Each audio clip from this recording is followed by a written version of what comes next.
குழந்தைங்கள ஹார்மோன்ஸை வச்சு தான் கடவுள் இங்கே இந்த உலகத்துக்கு அனுப்பிச்சிருக்காங்க. அப்படிங்கிறப்போ அந்த ஹார்மோன்ஸ் அன்பை நோக்கி தான் இருக்குது. எந்த குழந்தையுமே வீட்டுக்கு கெஸ்ட் வந்தால் ரொம்ப மகிழ்ச்சி ஆகும். எந்த குழந்தையுமே இன்னொரு குழந்தைய பார்த்தா ரொம்பவும் மகிழ்ச்சி ஆகும். அதுக்கிட்ட விளையாடலான்னு நினைக்கும், அதை தொட்டு பார்க்கும், கிள்ளி பார்க்கும். இதெல்லாம் பேசிக்காக அதுக்குள்ளே வர்ற ஒரு ஹார்மோன்ஸு.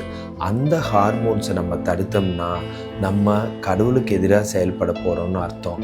அந்த ஹார்மோன்ஸை நம்ம அட்வைஸாக சொல்லி மிரட்டி உருட்டி படிக்கத்தான் பிறந்திருக்கிற நீயே வேறு எதுவும் பண்ணிடாத, பசங்கிட்ட பேசிடாத, பொண்ணுங்கிட்ட சேர்ந்துடாத. ஸ்கூலில் மிகப்பெரிய தப்பு என்னென்னா பசங்களும் பொண்ணுங்களும் பேசிடக்கூடாது. எல்லாம் தனித்தனியாக பிரித்து வச்சு அதுதான் உங்களை நரகத்துக்கு மாற்றுது. அந்த குழந்தை பெருசாகி உங்களை நல்லா பார்த்துக்கிறதுக்கான வாய்ப்பே கிடையாது.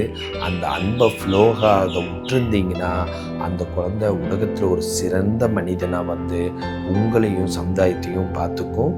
நன்றி.